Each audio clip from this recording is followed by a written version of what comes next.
Welcome, everyone. I'm your pastor, Ivy Rivera. I'm a psychic medium, a Taino Arawak. And what we're going to be talking about here tonight is going it alone, seeing yourself as the resource. And I want to break down a couple key areas that I see constantly going on with my clients, with friends, even with myself, with my students, where we hit these brick walls and we find that we're chasing our tails, treading water, and often hitting rock bottom and having to start over in a couple key areas. And it's pretty much the same for everybody. And it is ultimately this at the root of the problem. It is not being able to see oneself as the resource. So I want to break down these few different areas where I see it happening with people most commonly, where I see it happening repeatedly in their lives. We're going to talk about where it's coming from, what the solutions are to this, to help you to get free, to help you to become more empowered in your lives. So going it alone, seeing self as the resource. When we look at these few different areas, we want to take very seriously that we're having these problems, we're having these experiences because we have been programmed to do so from birth. You have been trained up, whether it be by your parents, by generational curses, which are really just psychological influences, by the church, the religion you grew up in, by the capitalistic society or the patriarchal society or whatever the circumstances for you. Okay. For most of us, it's multiple different outlets, forms of programming that come at us from birth that just strip us immediately of our ability to see ourselves clearly, our ability to see ourselves as a resource to get our needs met.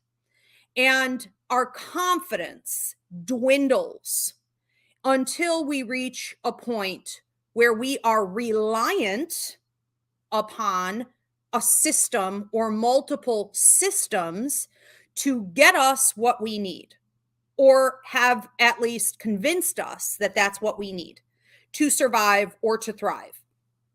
So we do this in a couple key areas. This is with people. We're going to talk about today, doing this with others, seeing others as the main resource for you to get your needs met. Okay, we're also going to talk about relying on groups, organizations, and institutions to help us out all the time. And I want to talk about relying on other people for your spiritual development when you shouldn't be. Okay, waiting on their acknowledgement for your self-evolution, okay, to higher your vibration. All right, so let's go ahead and get started with category number 1. The biggest mistake I would have to say I see with my clients, male and female, and it's increasing for men, is that they rely so heavily on other people to get their needs met that they have stopped long ago, or maybe they have never seen themselves as the main resource to self-care, self-preservation, self-development. And a big area for this is with family and friends. So I want you to look at whether or not you see the maybe church community that you grew up in, or your ethnicity, your roots, your cultural programming, right? Your family dynamics. If they're overbearing, if they're preventing you from growth, if they're fear-based and inhibiting in any way, it's very possible that this really is not working for you at all, and you've just been programmed to believe that it is. So a lot of my clients come in and they say, I want to do this with my life, and I want to become this, and I want to travel here, or I want to, do this with my career, but my family, or but I'm a Christian, or but, I'm not really seeing support from others around me. And it's easier said than done, when I say, so what? Oh, well, that's not their business. That's not their journey. You need to do for you what you need to do. You need to fulfill your life contract and not worry about their life contract. And if they are impeding upon your life contract, you need to set some boundaries. Okay, so I say this, of course, I'm obligated to, but I also know that it is easier said than done, especially if you grew up in a culture where you're really embedded generationally, to, again, your family's belief system, or the culture itself is just overbearing, where the children from generation to generation aren't really allowed to think, to be individuals. There is no autonomy.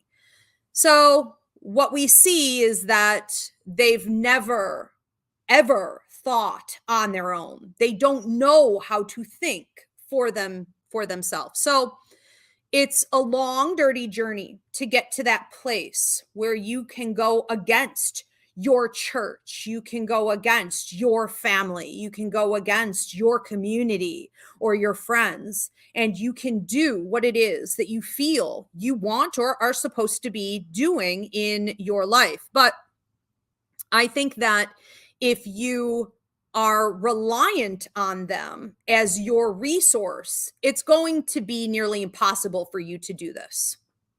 If you see your family, your friends, your community, the structure that you've grown up in as your main source of food and emotional support, and you don't see yourself being able to build a future without them, okay, independently, you're very, very much trapped. And I just want to remind everyone that if you find that community of people to be using fear as the main source of keeping the community together, keeping the family together, keeping the network together, that's like a cult, okay? So we have all these different sort of little culty subgroups coming off of some of the bigger, more, let's say, religious systems, okay, primarily. And it does need to be taken seriously, that fear is not a healthy, natural part of our experience here on earth. It is for self-preservation only should we be fear-based. If it's inhibiting our individualization, our growth mindsets, if we can't explore beyond the little box, that this group is keeping us in, we've got a bigger problem. And so you need to stop looking at the people, the community, the groups in your life, your church, whatever it is, your parents, right? A lot of people blame it on culture. Well, I'm Puerto Rican. Well, I'm Italian. Well, we're tight knit. Yeah, that could be a cult in itself. Be careful, because if it is in fact inhibiting you, you're going to have to stop looking at that group as helpful, as a resource at all. It's stripping you of your energy. It's siphoning your ability to prosper on your own. And possibly what you're doing is just looking at the pros. And this is a huge problem with my clients, is that they just come to me with this, problem with a relationship, whether it be family dynamic or it be a lover, it be an ex they hope to get back, it be friendship, whatever. And they're just really looking at what was positive about the situation. They're trying to put the other person or the group up on a pedestal. They're talking about how helpful it is. They're talking about how long it's been there in their life. They're talking about how they rely upon it. They rely upon this individual. This individual has been a positive in their life, but they don't mention any of the negatives. And I think that's really interesting. I think that's when we have to realize that we have decided that we are only going to see the pros. We are going to wear rose-colored glasses. We are going to idealize this person or this group of people. We're going to put them up on a pedestal. And every time they are falling off of that pedestal, We're going to prevent ourselves through the programming that we have now adopted on our own to say, no, I'm not going to look at that. I'm not going to look at the bad. I'm not going to accept the toxicity or the lower level energy. And that is on you. Okay. You are doing that to yourself. I told a client earlier today, she was building up this ex-boyfriend. Oh, but he gave this. Oh, but he gave that. Oh, but he gave this. And I said, what about all the things he didn't give? How about the fact that a week later he was with another girl? How about the fact that you were nervous and anxious through this entire relationship? How about this? How about this? How about this? And the tone of her voice changed. She went from very high pitched to a strong sounding, individual who was thinking and processing. She came back into her power in that moment, and it was pretty cool to watch. But it's also a huge wake-up call that we do this it's never just one area. Okay. So these different areas of our lives where we minimize ourselves, we uplift whatever we have decided is the resource for us, whoever we've decided is the resource for us. And then we become very submissive to it. Okay. Like we need it. We have to have it. And I think that in any situation like this, you need to have a pro and con list. Yes, I love my parents. Yes, I love my church. Yes, I love my spouse, but okay, here are the pros, here are the cons. And we have to seriously look at those cons and we have to say, what is this taking from my life? How can this be improved upon? And ultimately, how can I get these needs met without them, apart from them? I become the resource. Right. So I don't think we spend enough time looking inward. Let's move on to lovers in this category. Okay. Because this is after like family and church groups. And, some of us have stronger, ethnic ties and, to our community. But after that, I would say this is the most common category. So the way people are with their lovers, spouses, what have you. Some people even keep a spouse or other lovers on the line, and they just have a whole bunch of them, kind of running at once. You got the guy on the side, you've got your husband, you've got this sort of elaborate network of people created because you do not think you could do it alone. You do not think you could go it alone in life. And so all this sort of baggage, this lower level energy, starts to strip away at your prosperity in all different areas of your life because you're not living authentically. With most people, I would say that the common problem is feeling as though this love partner that you have is somehow like a safety device, like a float, like a life preserver, in the waters of life, in the ocean of life, right? You feel like you're out there, you're vulnerable, you're in the waves. It's up to here. Life typically feels, okay, adulting, like it's up to here. You're barely catching your breath. And if you were to let go of this life preserver, you would surely drown, okay? When half the time they're sinking you. Okay. They aren't even a floaty. They don't even have you're the floaty. Okay. Half the time, that's the problem. Now, this is an issue for both people, obviously, because you've got one who's leeching off the other one, and then you've got one who sees the other person as helping them stay afloat. So we have to be careful that when we get engaged with someone else, we are thinking in terms of the self. Not in a selfish way per se. Okay. You're giving to this other person. You're helping them grow and develop their life. You love them and you support them. But also, what are you getting? What are they bringing to the table? Are they sinking your ship or are they helping you stay afloat? And again, it's that pro and con list. It's always being mindful of what's actually happening in the relationship. Okay. The reality of the dynamics. Not the fantasy of the dynamics. And most people are heavily reliant on their love partner, their spouse, to supply also too much.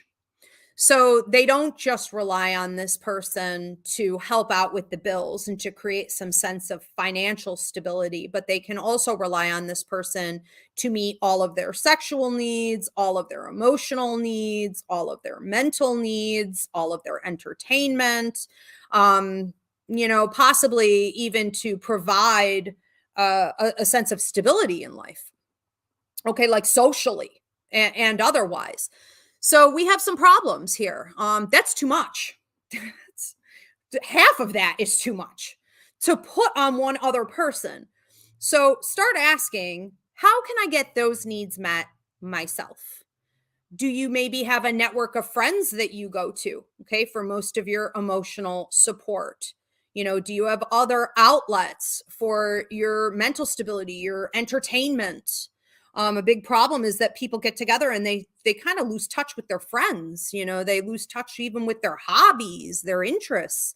They may not grow as much financially or develop within their career because now they've got this other person sitting on the couch with them. So, okay, now I have everything.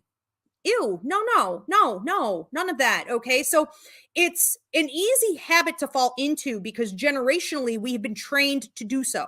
Again, look back at your programming. That's what you've been trained to do. You've been trained to find the one and then grow old and die with this person. And there is sort of nothing else. There is no higher ambition, right? So look back. What has taught you and trained you to do that, to think that way and to settle, because that is what's going on. All right. So seeing the other person as the resource of many things in your life when we're talking about a lover is really inappropriate to do so. How else could you get those needs met? I think that this is becoming a bigger and bigger issue for men. My male client base is skyrocketing in the last 2 to 3 years. And what I see happening with that, boys, gentlemen, is that you're not seeing yourself as the resource. You've been trained up to rely on women for everything. Everything, your emotional support, give you some financial stability, make you feel socially like you've got this nice cush network. She's going to remember the birthdays. She's going to remember the holidays. She's going to take care of your family. She's going to take care of everything. Well, she's gone. Women are no longer doing this, right? Women are off on their own because we have figured this out. We are now the resource, right? So as men figure out that they're kind of left, feeling out in the cold, all my readings are kind of looking the same. All my healings are kind of looking the same, okay, with the gentleman here. And there's a level of frustration, there's a level of depression, there's a level of bitterness at times where they just don't understand, like, why is it not good enough? Well, because you weren't bringing enough. And the reason you're not bringing enough is because you never saw yourself as the resource. So I'm going to highly recommend that if you keep hitting the same brick wall with every girl you're talking to, every woman you're trying to date, and you just keep getting rejected and left out in the cold, it is time for you to ask what areas in your life you need to develop more. And this is a great time for therapy. This is a great time for self-help. This is a great time for deconstruction. This is a great time for breaking down that programming that you have been so exposed to generation after generation, and to say, okay, what can I do now, right? What changes can I make? It's not time to go and try to hook a girl to fulfill your needs. It's time for you to be on your own and do some self-development, okay? And yes, that's a message for everybody, but yes, the last 2 to 3 years, I'm seeing a major increase in my male client base, all having the same problem, Okay, so also look to the girls, the women in your life, how are they seeing themselves as more of the resource? Learn from these women. I know you've been trained to do the polar opposite your whole life. That's the problem, but look at these women, look at how women are living, right? For the first time in a long time, and study them, ask them questions. How did they get there? How did they figure that out? How does that work? Take on some women as your mentors here. But this is an area where we need to also remember, I know there's a ticking like trend in people getting married and one person not working. I cannot tell you, I do not recommend this, people. Okay. Getting that engagement ring, having someone propose, coming together and deciding that you're going to cohabitate and reproduce and do whatever you're going to do. Okay. That's lovely.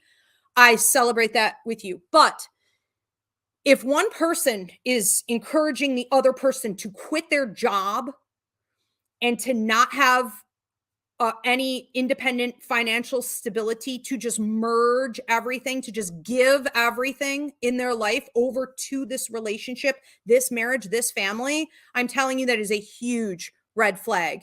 If you are going to get invested with someone else, you have to think of yourself as the resource. And if you're going to be merging, you have to think of the other person as being a helpful resource and leverage for you to keep growing and prospering should the relationship not work out. It cannot be your downfall. Do not give everything over to this individual. Okay, you're going to put yourself in an extremely vulnerable position. And even if nothing ever went horribly wrong with that, it's not good for your mental, emotional well-being. All right. So keep seeing even the collaboration of the relationship as a potential resource to help you grow. I would also say that we always need to have a plan B, a plan C, even a plan D in situations where we're merging, we've shared income, and things like this. All right, I do want to move on to category number 2, but I did want to invite you guys to please give this video a thumbs up. Donations are appreciated. Drop a heart, a comment, whatever. It helps me out in the algorithm. Share this video, and please do, if you are here on YouTube, subscribe and check out the memberships options. Also, if you guys have not already done so, please post your prayer and healing requests. I do get to them over the course of the next couple weeks. So go ahead and drop those now. I will also be taking any questions or comments at the end. So if you have anything you want to ask, we are an interactive church. I'm going to get to those as soon as I'm done here with the sermon. So category number 2. Going it alone, seeing yourself as the resource. Be careful that you are not relying on groups, organizations, and institutions to help you every step of the way. You know, a great example of this is trying to chase after that almighty credit score, just trying all the time, get that credit score up, get that credit score up. You know, everything's rigged, especially here in America, to force you into more of the capitalistic society, you know, the system, the machine rather. And I think that whether you are trying to get a bank, you know, to give you a loan, you're trying to get a mortgage, you're trying to get some startup money for a business, you're trying to get any kind of help in general, your focus is going to automatically be pushed, you know, toward these types of ideas, the credit score, you know, taking out more debt, just to prove, you know, that you could pay it off, getting sort of caught up in a system that does not necessarily resonate with you, to try to jump for that apple and to get approved. And many of us will get rejected regardless, maybe because you're a woman, maybe because you're a minority, maybe for a million other reasons, you know, like redlining. So you should not put all of your faith in that system, seeing that system as the resource for you. But again, always come up with a plan B, a plan C, a plan D. How else could you achieve whatever it is that you're trying to financially achieve? I would say that another area for this that's just a big problem is in like activism or nonprofits, you know, or grassroots movements. Like a lot of people have these great intentions and we say, I'm here to be a healer. I'm here to help the revolution. You know, I'm here to work with like the progression of civil rights and human rights. And we have all these wonderful motives. But sometimes when we get tied up in systems that look as though they have the same goals, we can realize there's a lot of disillusionment there, that we are actually part of a system that is toxic, that is possibly connected directly to the government, even though we didn't realize it was. That money, can be the greater motivator for a lot of these groups and organizations. And while we feel like it's our only source for community and we feel like it's our only real outlet, to make change, you may find there's no change happening or a minimal amount of change. I think that it's a great time for you guys to start seeing yourself as the resource. Look more critically at those systems and say what really motivates the people in the positions of power in these groups, and make sure that you keep an open mind to how it is while you're there learning it top to tail. Ask how it is that maybe you could go off and do your own thing in a very different way when you're ready to do so. So don't just rely on groups and organizations to think for you and to create the movements, and the revolution. What can you do on your own? Because a lot of these systems are far more dysfunctional than anyone wants to admit out loud. And always look again at what the motivation is for some of the leaders there. All right. I also want to say with education, and a lot of people are waking up to this, education. We can very quickly and easily end up with like $90,000 worth of debt and, a degree that you're never going to use. And right now, a lot of companies are hiring people who don't have degrees, specifically because they know that these people have all kinds of life skills that someone with a degree simply does not bring to the table. Okay, so there's a lot of interest in the other. And the old system, as it sort of, again, dies out, we want to embrace other skills. You want to see yourself as the resource, not a piece of paper, not a diploma, not a university. I don't care how much, maybe your parents are pressuring you. Okay. I think you need to take more time before you make that leap, especially if the bill is going to go on your shoulders, right? You want to look inside, be introspective. You're essentially looking at your life contract, which is what you came to Earth to do. Okay. This will match your numerology chart. This will match your Vedic or Western astrology. It's all the same thing, but you're looking inside yourself and you're saying, what are my skills? Okay. Where do my passions lie? And don't worry about how it may add up to financial security. Okay. We're not there yet. You don't have to worry about that part yet. You're simply looking inside and you're saying, what do I feel passionate about? What am I drawn to? And look at patterns in your life. Okay. What types of people have crossed your path repeatedly looking for your help? What types of weird situations have you constantly gotten yourself in where you just know you were in the right place at the right time? What types of places or situations are you drawn to all the time? You don't really know why, you just are. You gravitate towards certain things. There are your answers, and that may not fit in to a degree. Okay, and that's all right. You not only, have an option to look into a trade within that that field, but you could pioneer something. You could create something. You could produce something brand new. You are the resource. I assure you, the universe is waiting, okay, to support this for you. And last but not least, I want to talk about spiritual development. So one of the big problems I see, and this is becoming an increasing problem because the work I do is becoming popular,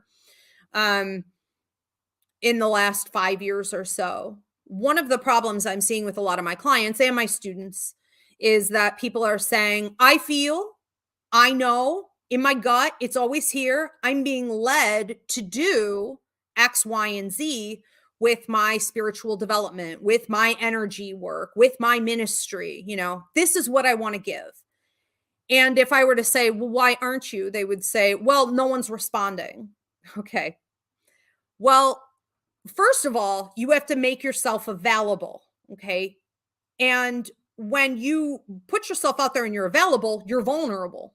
So at the root of this is really fear, which is, ego, right? Egos, fear, manipulation, and control. You don't want to maybe put yourself out there and be vulnerable. You're worried it can negatively affect your other resources, your other outlets for income, your real job, your reputation. You don't want to come out and do this with the public because it does not ensure your financial security. It does not ensure a following necessarily. And I want to say that again, this is a system where you are not coming from spiritual evolution and a high vibrational energy, but rather capitalism and low level toxic, even greed, right? And fear-based thinking. So we have to break free from that. And we have to be willing to say, not only am I the resource and I know what it is that I'm ready to give out to others, I am trusting that the universe will provide me with the resources that I need, that spirit will be here to lead and guide me and to show me what it is I'm to focus on and offer to the public. I also want to say that if you start putting yourself out there and you're not seeing a response, the universe never said to you that if you get out there, you'll have a huge following, right? Or that, you'll have a full-blown ministry the first year, or, that this is going to allow you to quit your day job. Universe never said that. You were simply told, your higher mind knows that it was looking for evolution, which is part of the spiritual experience as a human being on earth. Okay. It isn't necessarily about the money or, a cash grab or a side hustle. Not necessarily.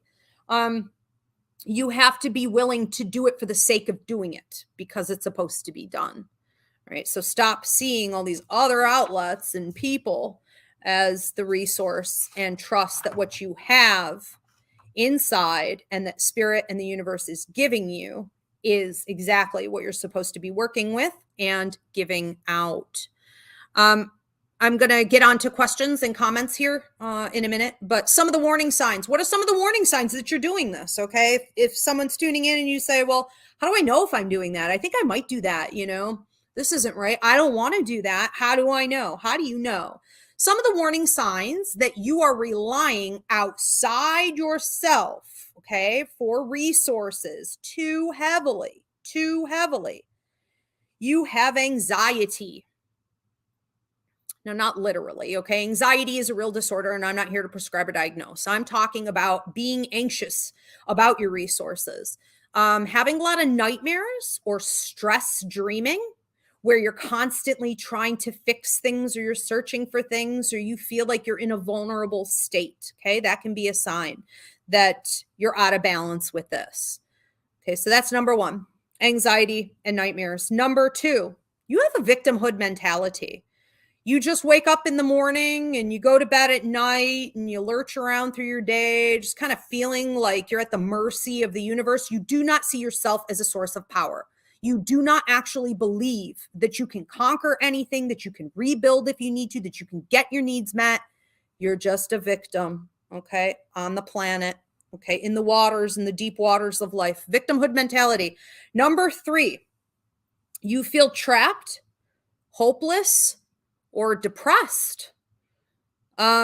This feeling of entrapment is really coming from being programmed and so caught up in a system, a cycle, that you can never see an end to. There is no light at the end of the tunnel, for example, in capitalism. There's no release that's going to come. It's like waiting for your knight in shining armor to come up on his white horse, right? And give you the happy ending. It's never going to happen. That doesn't exist. The design is flawed in itself, okay? It's to keep you in the machine. So even wanting, okay, even wanting to have success in a lot of ways is defeating the purpose. It's stealing your own power and the sense of yourself as the resource, away. So this feeling that, your circumstances will never get better. There will never be an improvement. Things will never increase. You will never reach a place of wealth. You will never even reach a place of comfort. You will never be able to rest or stop, watching your back. This is definitely a sign that you have been outsourcing far too much. Number 4, you overreach. You overreach in work. You overreach in your relationships with others. Okay. You may find that you have workaholistic tendencies. You may find that you don't know how to stop thinking. Okay. Even at night when you go to rest or in your downtime, you don't know how to stop thinking about other people in your life. You know that the person you're in a relationship with, you shouldn't be dealing with anymore, but you're always just a little bit more, just trying to pull them in, just trying to work it out. Overreaching in any way can be a sign that you're coming from a needy place. Okay. If you're needy, then you're not seeing yourself as the power source. You're not seeing yourself as the resource. So be careful. Anytime you catch yourself overreaching in any capacity. All right. Why are you needy? All right. And then you need to understand that the fix, for this is to stay in your lane. There is only so much that you are here to do on earth with others, at work, okay? In any situation, you are only supposed to do what you are called to do. Anything you do exceeding that is getting out of your lane, and it's going to give you negative karmic kickback also. I would say that a great solution to any of this, if you find yourself panicking, if you have these warning signs, if you struggle to see yourself as the resource, you're trying to break free from these systems, it can be quite terrifying to look at the worst case scenario when you're having anxiety, when you feel like a victim, when you feel like you're trapped in this cycle. It can be really scary to look at whatever's causing you fear and distress or keeping you in that system, in that programming. But I would recommend 2 things. Okay. Number 1, what's the worst case scenario? I do it all the time. All right. I will feel like I'm avoiding thinking about something, and then it starts becoming overpowering. And I'm like, okay, I need to look fear in the face. I need to look this dead in the eyes. I need to see what this problem is capable of doing to me or causing, right, in my life. So you need to be realistic about that. You need to ask, what is the worst case scenario? Once you can look at whatever the potential worst case scenario is, okay, then you can come up with solutions. So that's part 2. Come up again, A, B, C, D. This is how I could handle it if this ends up happening. Okay, these are my other options. The minute you do that, you start to trigger manifestation. You start to trigger law of attraction to work in your favor. And your brain can never go back to being a victim because you've already outsmarted the system. You've already started figuring out a way to come into a power position. All right. So it's like baby steps, but energetically in the universe, they're huge leaps and bounds. Okay. With the rewards right around the corner, because the minute you start to shift the way you think, the universe is waiting there with a reward. So stay in the flow of thinking of yourself as the resource. All right, let's get to any questions that we may have. Mairead, my beautiful producer, popping those up. I do not have my glasses. Let's see. How can I become self-reliant? Okay, Julie Perkins. Well, I would go back and watch this. This is going to be published on YouTube within the next 24 hours. Sometimes it takes a minute. This is also on Instagram, which will disappear in 24 hours. This is on TikTok, which is going to disappear as soon as this ends. Facebook will hold it. So go to Ivy Angela Rivera or Ivy Rivera Psychic Medium and go back and watch that. Facebook will post it immediately after. All right. Any other questions? Okay. I do see some prayer and healing requests coming in. And so I just want to encourage you guys again to post those. I'll be getting to them over the next couple weeks. All right. Wonderful. Any other questions, or are we good? Okay. All right, very good. Thanks so much for tuning in, everybody. I will actually see you next Sunday, which is, I believe, the 19th. I will be here with our astrologer, Reverend Christina Del Rey. And I forget what the topic is, but I will be posting it soon. So please do follow.